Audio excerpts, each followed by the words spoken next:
have been told that go to school, attain academic excellence, and that is what will determine your success. We've seen average people in this country where we are being very much successful, average in academics. And we have seen a number of people, as students, have nothing literally attached to their name. There is just this discussion today at the Youth Voice Show defining, do grades define intelligence and success? On this panel, I have extinguished guests. It has been a while, but I believe they have been okay.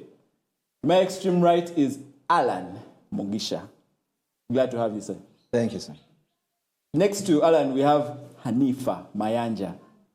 It's exciting you're here. I'm glad to be here. Next to me here is a gentleman, Laban Musinguzi, an engineer by profession. I'm happy to be here. These are gentlemen that are going to, gentlemen and lady, sorry, that are going to help us digest this discussion and topic to understand whether intelligence, whether academic grades define intelligence or success. To start with, we have key points in this topic. What would you define the intelligence as, and what is success? Alan, let me start with you. Intelligence, in my own point of view. Exactly, because it actually fits. Intelligence is the capability of a person to transform knowledge into application. And when applied, that's when our success comes in. How you apply the knowledge into intelligence determines how successful you become at the end of the day. So intelligence, in the long run, is the one that determines success, not academic grades. We'll come to that. We'll come to that. Yes, Hanifa, how would you define intelligence? Well, intelligence, to my own understanding, the ability to learn, understand, sometimes even to adapt to new ideas. Yes. Laban. Yeah, it has been captured to learn to understand and use this knowledge to overcome new challenges or new situations. Yeah. So is it a myth that academic grades don't determine intelligence and success? Is it a myth, or it is actually what determines intelligence and success? Is it a myth? All right. Or it is true, academic grades determine intelligence and success? For me, I think it doesn't. It doesn't. Alan, what you seemed to flinch your face. Allow me put it this way. Alan must be having some good now. Like, in applicability, let me use an example of these machines that make chipoli, right? When you get Chipoli that what? make paste, peanut paste. When you get the peanuts and you put them in without switching it on, will you get chipoli afterwards? You won't, but you've put in. That's the same when I look at academic grades. Yes, they're going to put something in you, which is good. But if you don't have the capability to switch on and start processing, you can't get intelligence. Intelligence, you process the grades you've gotten.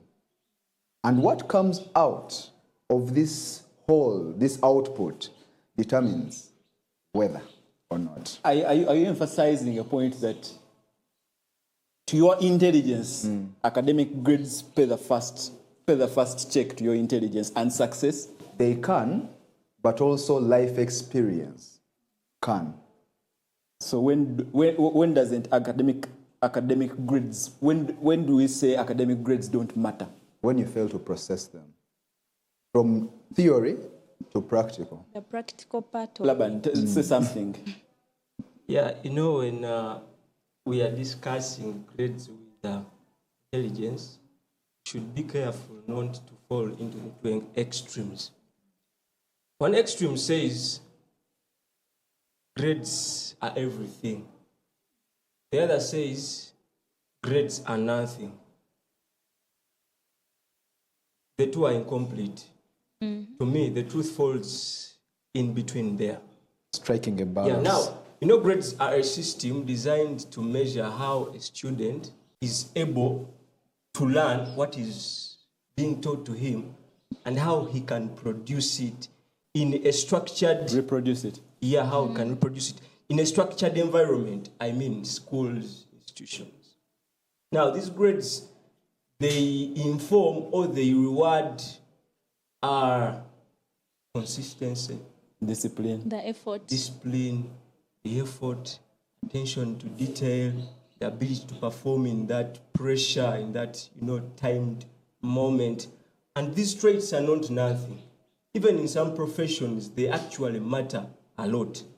The problem is that our grades are limited in their nature. They encompass a few traits that, Of intelligence, a few traits of intelligence. yeah, that really matter.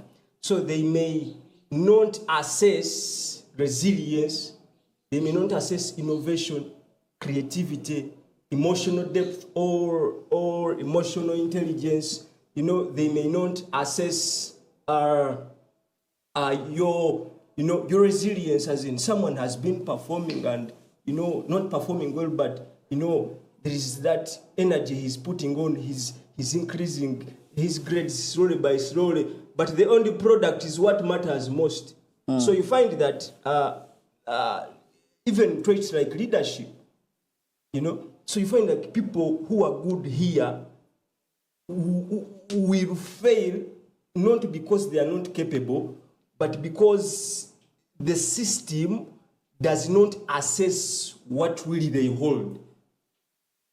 And this is where now it becomes tricky, that you find someone with poor grades, but he has gone into the real world now, that there is no structure. It will allow his creativity, it will allow his interpersonal skills, his leadership, and he will flourish. Yeah. You touch on a number of points there. Intelligence has a number of streams. There is what we call crystallized intelligence, that is strict on reproduction, reproducing something. So they give you something in class, and your ability to remember it and reproduce it the way it has been given to you, that is crystallized intelligence. Then we have what we call fluid intelligence. Fluid intelligence is some kind of problem-solving intelligence, sort of math. That one is only to help you that you are faced with a challenge, then you apply what you have in your head. And most of the times, our academic grades are determined by how much we can keep in the head. Okay? And the other form of intelligence is, what do we call it? It's the practical or emotional intelligence. That bit of emotional intelligence has nothing to do with academics. It's how you relate with people out there. How able are you to, like, can you work in a team? Can you help effectively with a team? But understanding all those aspects of intelligence, what would you mean? What would you understand by success in regards to this context? Because we are saying those that are of average academic grades seem to be successful. What is this picture of success that we are talking about? Sometimes it may not mean money Okay. or fame.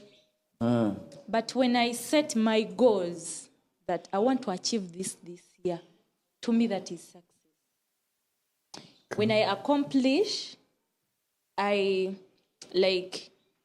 achieve that set goal, that, you know, by the end of this month, I want to buy a car. Or I want to change this. So when I achieve it, that is success to me. Has anyway academic grades impacted that in you achieving what you have set to achieve? Depending on what set goal. Because I've seen many successful people. Successfully in attaining what they have set. Yes, without the grades. But I've seen those who have succeeded because of the grades. There are many. Oh, so you believe, you as well believe that academic grades bring some success? Yes. What would you define success as, Alan? Success to me It is repetitive failure without giving up until you attain what Okay. you want. And how does this work? If at all, I'm going to differentiate now academics and intelligence in this perspective. So when I fail it, No, if I look at the people you are talking about, the Mark Zuckerberg building that Facebook, he failed enough. The likes of Isaac Newton, 999 times. But the difference is, academics prepare you to play by the book. Okay? You do this, this, and this. But intelligence is when I fail the first time, how do I innovate a better way? And in innovation is now intelligence broadened. Because now you've gone into the problem-solving what? Intelligence. And that's why people make money a lot nowadays. That's why now people become successful, because they're not addressing matters that are theoretical. They're addressing matters of solving problems in society. Now that's the millionaire company now. If at all your intelligence, you've learned, right? You have your grades, but you've applied now your problem-solving capabilities using the intelligence, bypassing the continuous failures, because you can say that I'm going to start a hospital for jiggers, okay? Because I've realized that in Kampala, whatever, they have that problem. But when it is not applicable in what? In Kampala, it is better successful what? The other side. But if at all you encounter that challenge, what do you do in the moment to keep yourself in Kampala striving? Okay? Now that's where the innovation is now it is intelligence pro max, I may say. Because you've encountered enough, you can't innovate without failure. You have to first fail several times. So my definition of success, you learn from your failures. So for me, success is repetitive failure without giving up. What I can summarize from both your submissions is being successful is actually getting something done. Because if you have said something and you have achieved it, and you have failed very many times, but you still got to that point and achieved it. That's so at this point now, we can accept that academic grades contribute to intelligence, and they also contribute to success. but there is something confusing me. Yes. There are some bloggers. I won't mention their names. They're not intelligent. They have no grades. Excuse me, but they're successful. They actually get things done. Yes. Then How are they not intelligent? no, like when you watch their content, they are not intelligent. There is nothing like. Or maybe their content lacks substance. They're successful Like- gamblers. Someone is not intelligent. Even if someone opens the mouth, you're like, I don't want to listen to that person. They don't have grades, but they're successful. They have money. They've made it in life. I don't know how. So to what level of success are we talking about there? So I'm just confused. I'm like, you have no What good. are they using? What are they successful in? But Let us get to that point. Let's maybe. first say success. Yes. by the way. What are they successful in? No, like when you hear them talk, like this year I achieved this. I've built myself a house. My like if they have kids, they're going to good schools. They drive nice cars. Like they're living that good life. And you ask yourself, what am I not doing? Okay. So now we lift the bar. We lift the bar from defining success from achieving one set goal to maybe career success, number one. Two, we can say life success or maybe economic success. So what success we are talking about here, because while you go to school, they tell you, be an A+ student, and that is how you're going to succeed out in the real life. It could be subjective. It could be subjective that in our life, having a car is being successful. Building a house is being successful. So if you're saying they are bloggers without content, but they drive good cars, and so you determine that their success is a life success and subjective. Yeah, we should know that you may not measure intelligence by speech. I've seen intelligent people who you will notice that he's intelligent by seeing what he's doing. Now, you know, these people are also intelligent in their way. That they have mastered that there are people who need this content. That is the part of intelligence that we talked about, creative. the interpersonal, the Being creative. emotional intelligence. Yes. So it doesn't matter whether it is sense or not.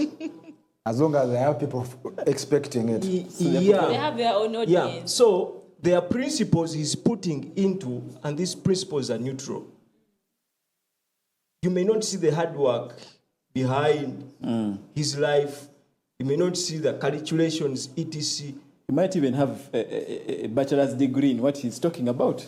Yeah, or he may be having even some other, ventures out there, where he's, and you just seeing the face perhaps and the nonsense he's speaking, and it is also another venture for him. So I don't want to say that it is actually very positive, but he's applying principles that bring success in his way.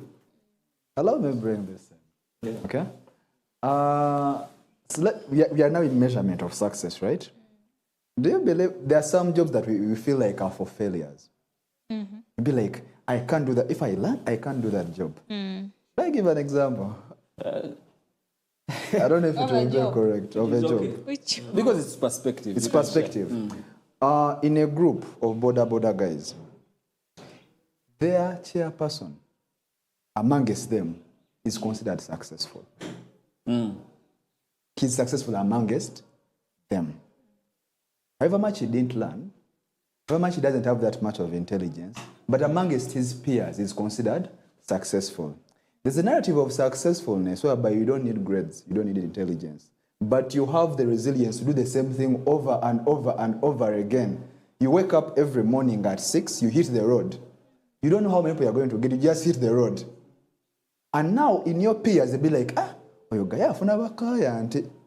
he has no intelligence he's putting in, he's just waking up and hitting the what? The road. 1 year later, they make him the chairperson. And of course, it comes with these privileges. You find the guy is buying land in the village, he's now feeding his family very well, not because he studied. He even doesn't have a permit. But he drives better than most of us because he keeps on riding that bike. That person is successful and even can be more successful than me who has studied. Because he did not rely on these two, basically. He put in the hustle mode that led him to what? Success. Let not be misled that these two, however much the ones we are talking about, but they're not the 100% determinants of success. All right. What I have learned from this conversation this far is that we have two ventures. We have that classroom success and we have the real life success. We are debating here whether your success in class can be also be brought and actualized in the real life. Now, if you people are downgrading this academic grade success, you're not downgrading. What is your take on that? Yeah, as I said, it is a bit narrow to say that grades are nothing. They actually speak a lot. I brought it from the perspective that most of what we have discussed were actually real life and not classroom.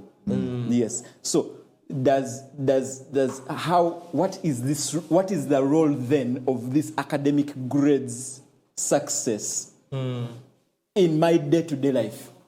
What is that role? What does academic grades do in my success? Yeah, first of all, the nature of life we are living.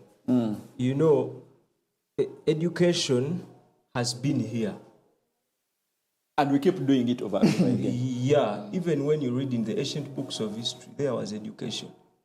And it serves a purpose to prepare you for a certain future.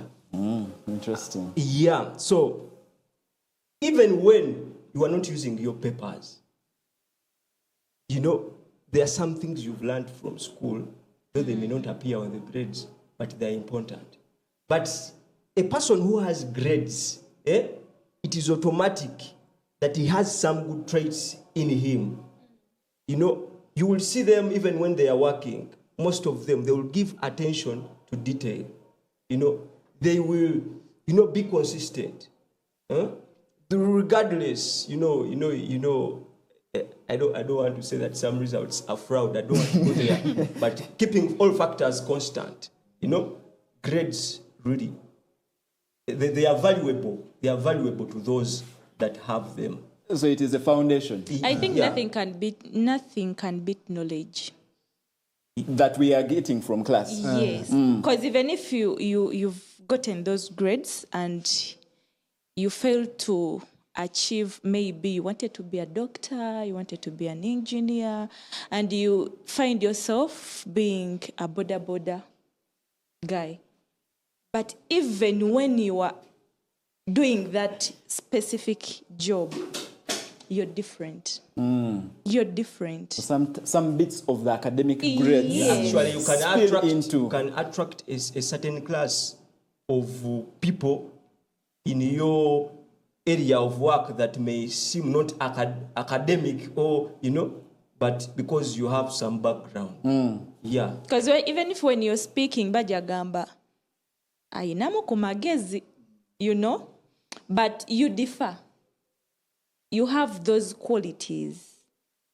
So, I don't think there is something which can beat knowledge, someone who has knowledge. While we get into this break, I have learned that what academic grades do as well, like you said, they state the foundation. And one writer said that your academic grades, if I would paraphrase, your academic grades will actually teach you how to get to school consistently, clock in, be respectful to your teachers, and get out.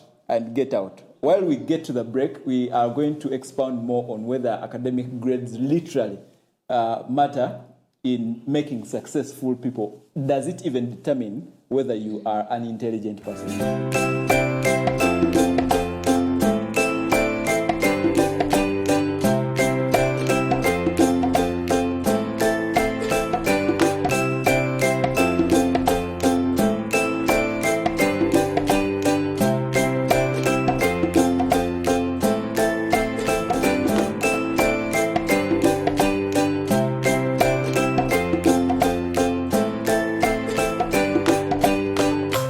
Welcome back, dear viewers of the Hope Channel. This is the Youth Voice Show, and I am your host, Benedict Luswata. We are here unpacking whether academic grades determine intelligence and success. Before we left off, we were tackling a particular issue, the role of academic grades in intelligence and success. Unless they just betray me, my panel here has been hot offset. Alan, conclude on that issue before we can progress. Contribution of academics to success. We all do believe that God has an ultimate plan for us. Growing up, you were born wanting something in particular. You were born wanting to be a journalist, right? Academics and education prepares us for an uncertain future. But if at all you get the grades, and put the education, and put it in the right place of journalism, you become extra successful than someone who learned journalism without a passion or something within. So you are a polished version of a journalist because it came from within and from outside. So education was adding on your passion. That means you had extra fueling inside. So that means the world you are preparing for is the world you anticipated. I have a question. Who of you here is doing what they are doing that did not require qualification? Because the world out here seems to say, for you to come for this job, you need to have this particular... It's like a screening tool. It's a screening tool. I want to know how many of you are doing something that didn't require that academic qualification. Business. I did education. Okay? But in the 5 years I've been working, I've been in business administration and management, as well as marketing and sales. Something I didn't study, but something I'm passionate and capable of.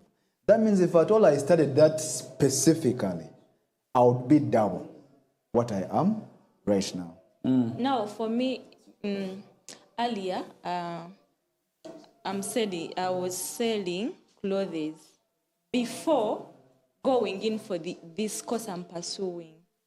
So because there are no qualifications, that's what we think. That is what we think. Yes. So you start up this business and it runs, you get challenges, you get problems. But when I went back to school, because in my course we do entrepreneurship, there is a way how now I perceive things, I see things differently in business. Because I got that knowledge and I was like, I wish I knew I got this knowledge before starting up this business. Maybe I would be at a certain level. I don't know even. I can't imagine of. So that's why I'm seeing that there are opportunities, education or academics or grades rather, they open. Yes, they open. Because even if you enter someone's office, they will not say that because you're intelligent enough, because you're practical enough, please take up that seat. So this is a screening tool. They will first pass through your papers. Maybe that extra effort and knowledge you're having, it will come in as a promotion, be part of it. Maybe we also need to put an emphasis on the yardstick of success, because there are certain people that are looking at one bit of particular success and they are saying to me that would be success.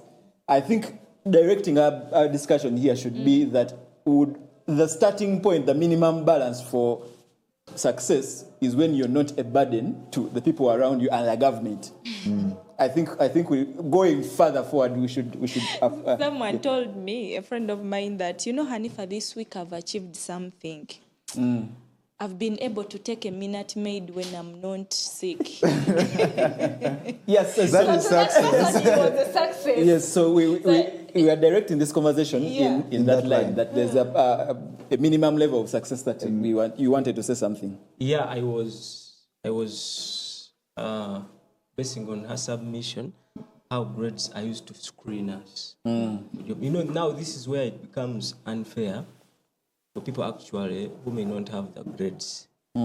Yes, someone may miss an A+ for a first grade or what, but that grade on that paper doesn't communicate enough actually. The way we are. Let me first go into the education system. Sometimes it's NASA. Yeah, when you are studying, there are many things that determine your grade. Your family background, the motivations you have, the school environments, But even the nature in which we are assessed. You study for 7 years, you are assessed in a paper of 2 hours. You study for 4 years, you are assessed in a paper of 3 hours, 2 years. So that small window may not really communicate what you have learned in the 4 years, may not communicate who really you are. Anything can happen there. It may be a bad day. You may be sick. You may have emotional, trouble that day. But the result doesn't give a second chance. It is final, and it is going to affect you the whole of your life. I think that particular statement is why they changed the system and brought the cumulative kind of that in the first. Still, it is not enough. 20%, 20% and 80% is assessed in the 2 hours of the 4 years. Still, it is not so. When you look at it is a web of many factors why we get those. People even have good grades and they can tell you these grades are not mine. I don't know how I got them. It was just a good day. It was Iraq. I wrote something that night, but the biggest part of my academia, I spent it partying. Yeah, so they may not really communicate, and this is where it becomes somehow unfair. Unfair. Yeah, to people. Some buy the results, others. Yeah, because there is what I was also talking about of the things that our grades don't really measure. They will not measure your leadership skills, your interpersonal skills, and therefore there is a mismatch between what what the grade is assessing and what you really are. So you find that, but even, things keep coming. You've heard of people who are lost on the way. We were discussing here, someone is doing a course because the parent forces him. But it is not actually his calling, it is not his ability. And the person is struggling with things, is getting poor grades, but he's not supposed to be there. So he would, at the end, appear with a poor grade, unless that person really is aggressive enough to discover himself, that he may go in the field where he can perform better, and you will see them flourishing. Now you would start wondering, why was he performing poorly here? Why is he performing well here? So it is a web of many factors. That's why the grades really communicate, but there is really a lot they may not communicate. So we see a misbalance here between the academic grades that you're attaining in class and the realities if you are to improve the education system or the academics, what can we add in this academics? What do you think? As we may not have the power, but can have an idea. Yeah, but what can we do? We've had parents who abuse their children because they are not doing well in certain subjects. Are you sure that grade your child is getting it defines your child? You are judging your child you are seeing your child as a report card rather than a person. You have to look at the bigger picture. Who really is my child? I want you to look in that camera and tell the student that is struggling with chemistry and they are getting C, and tell them that it's not the end of the world. Yeah, it is not the end. They can actually be successful past classroom. Yeah, but me, let me give my story. I am a civil engineer and I do it with passion. But I've discovered that perhaps it's not where I had to be as I was growing up. But why? Because my parents, as I was growing up, my dad wanted to be an engineer. And because money was not enough for him, he went into education. He's a mathematics teacher. So I had to be the junior to become who the senior wanted. But he imposed this dream on you. But you find that I've managed to overcome the studies. And I'm juggling work and study. And I'm overcoming. But you find that there are hardships, and you can maneuver because perhaps I'm different. But someone may not if his calling is not there. And now I'm discovering that there are actual abilities in me that are better than in engineering that I would have applied somewhere else. Perhaps I would have been like our council here, Council Onesimus. Maybe to rephrase the question very well, how can you talk to someone who is not excelling academically? What should they add so that, let me read it. If grades are limited, what should young people focus on in addition to academics to build real competence, that when they come out of school and they come to the real world, they are still competent? I think now we should consider passion. Where is your passion? I've seen some students, we are doing the same course, but now you can look at someone and you're like, obakati onayagala chiwano. Like, someone is not coping up, even if you try discussions, even if you do what. But in the other area, someone says, I'm good at hairdressing. That is a real project. Focus on that. Because I don't think that you being successful or achieving what you want in life, it means you have to go in classroom, take papers to someone's office, knock and sit and be on a laptop that you're going to achieve your dreams. Now, for example, my husband, I cannot imagine. He started from abroad.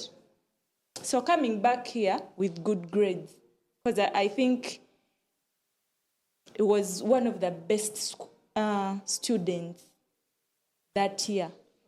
Yeah, he studied electrical engineering. So when he came here, so he was like, I struggled getting jobs. You enter an office, when someone is sitting like in a position, ngatajisanira, just because someone knows that person there, you know? But because someone doesn't know you, you're not qualifying. So he's now leading one of the biggest furniture companies, managing, you know? But he's not regretting. So you just sit and say, now, if this has failed, I have my grades, I've done everything. The practical part, I'm good, but this has failed. Now, let me focus on this. So if I'm good at maybe another department or farming, let me try that. Yes, Alan. What can these students add on themselves so that they stop blaming the system that the academics didn't give us this for us to be successful? What can they add on themselves? You know, we have a lot of influences around us that make us feel like failures. Huh? But as a person, define your success. What is your measure of success? If at all, let me put it in these three statements. The first one is self-image. How do you see yourself? The second one is self-analysis. That is now you digging deep into yourself. And the last one is self-esteem. Self-esteem helps you know what you're capable of. Helps you know what is my ceiling.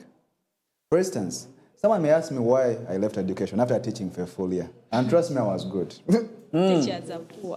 because the output was good. I got students who were getting 20s and 30s and elevated them within a year to 70s. That is success.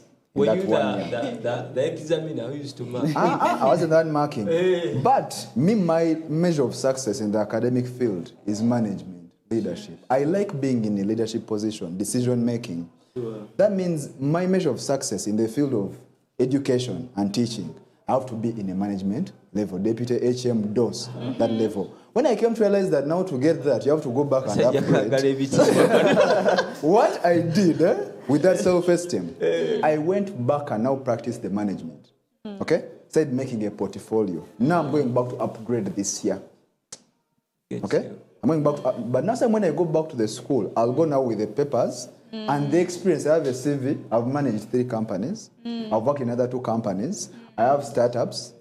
And if at all I'm to apply in an Adventist school right now, I have another CV in the church of serious leadership. Master guide. That means I'm a master guide in training, but a PCM leader at the Uganda Union level. That means in any setting of an Adventist church, they may even say that, okay, the papers are there, you have a master's in education, whatever, administration, but it's our own, he has done things in this. So while you're planning, when you have that, you have done those 3, and you know what you want, you've measured your success. Me, my success is, if at all I can spend 6 months in Gasikola, but I'm feeding at least 5 people, I'm paying rent without working. Right. That's a start for success. But after defining all that, you go back to the board that what is required? It is this. What do I have is this. Now, go and add on the papers. When you come back to apply, you have both the experience. Doesn't mean that you have to work. Sometimes even volunteering qualifies. This person has worked in volunteering. That means they can begin from anywhere in our company. At the end of the day, your measure of success will determine what you do. That even your books will have more weight, by the way, when you know what you want.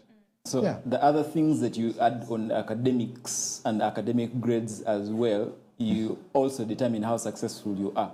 Yeah, just like, because we have discussed and we have realized that it's not only academic grades that will get you the success, but as well the addition. In addition there, the word is fair, though the grade may not be fair. The word is fair. Grades are just a number. There is something that is happening now. You discover that people who are successful, and actually it is easier to become successful with any skill now.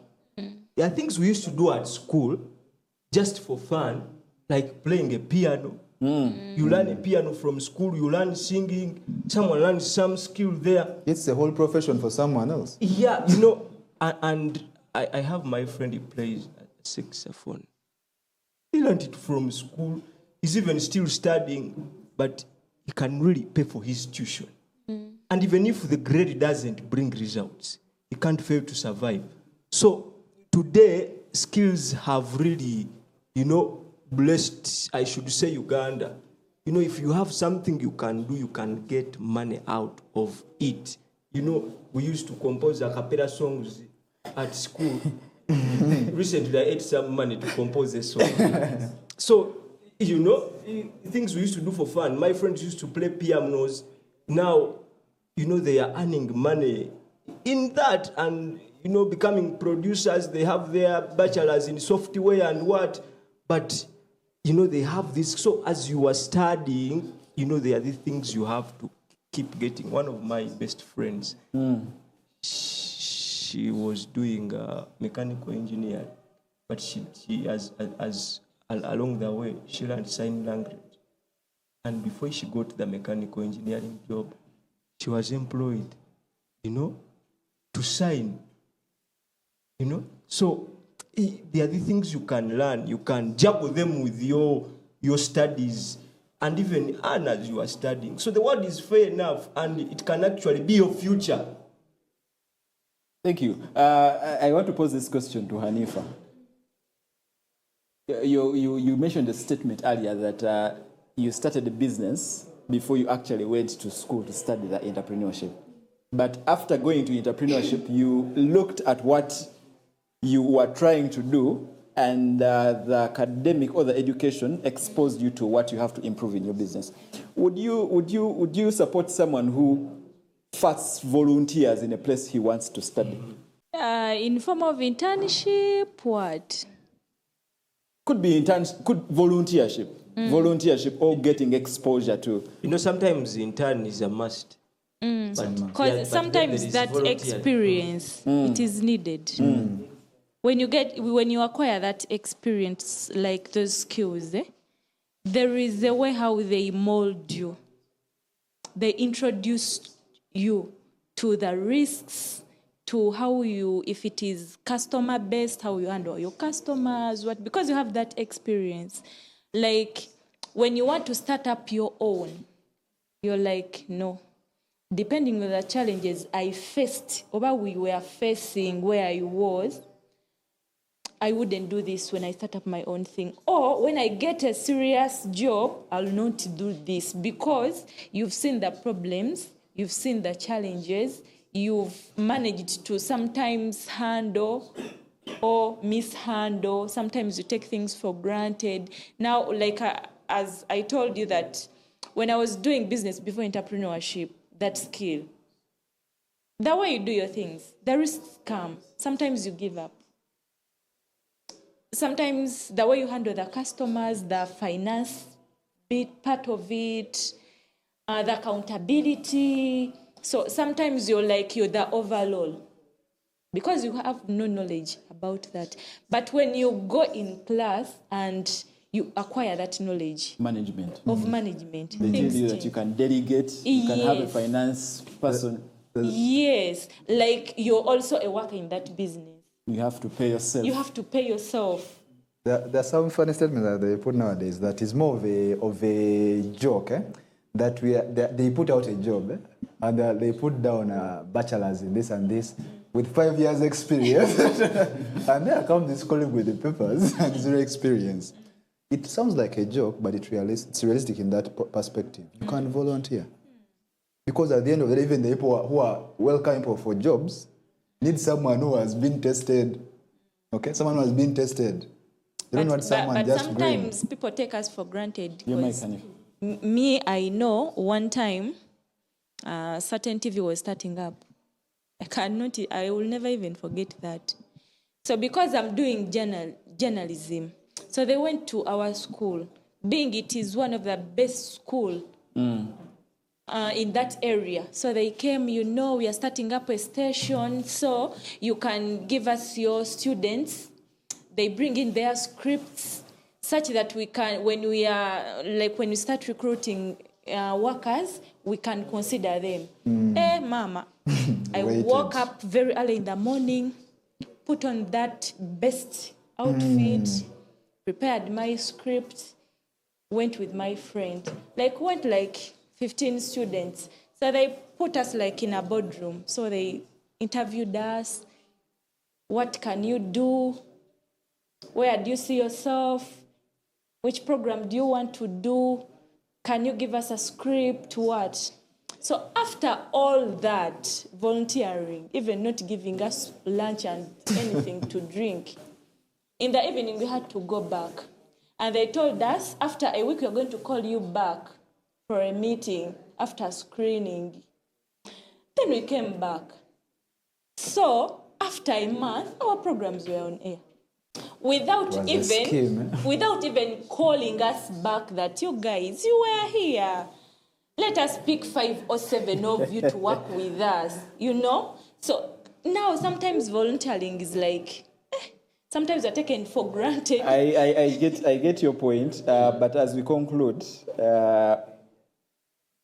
I think you need to talk to Council Onesimus to find some legal loopholes. Is that Sue that station. Yes, I want us to conclude with this question in mind of what parents can do not to over-expect their children to actually perform academically excellently in academics vis-a-vis their real-life experience. How do they need to handle that? Just briefly, then we can.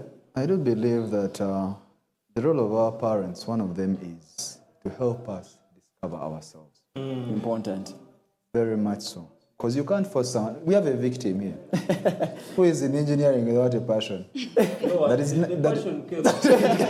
It came later on. But our parents, let their definition of success not be our definition. That we are all lawyers, so it's going to be what? A lawyer. All right, Hanifa. Me, I can advise the parents. Your mic? The grades are good. Kindly advise those children to get those grades, to upgrade as much as they can. Because even if it is luck finds that one who is ready, someone who is prepared. So regardless of the situation, regardless of what you're going to go through, get those grades. You never know, a deal can come. And you pick the jackpot. Yeah, Briefly, because we are concluding. Yeah, for those with good grades, they are valuable, and we congratulate you. They open doors for you, but there is a lot that will keep you moving. Exactly. For those that have grades that you are not satisfied with, you're bigger than your grades. Yeah, there is a lot for you out there. Thank you. Those that are still in school, it is important that you understand you can still have time to improve where you are before you come outside here and start the business that we are doing here of evaluating whether academic grades really matter. But it's not that we are downplaying any academic grades. It is not. The real challenge is not choosing between grades and intelligence. It is developing both discipline and depth, both knowledge and wisdom. So grades can get you at a particular point, but intelligence, the soft skills, the interpersonal skills, will actually sustain that attained position. Academics not only gives you foundation, but it also gives you clarity on how to handle your day-to-day life. Just like we are here, this conversation can still continue on our YouTube and other social media platforms. It can never end. A new idea can still come up in your comments. And we can get to those comments and get another show. From me and the team here at Hope Channel, the Youth Voice Show, it's a bye.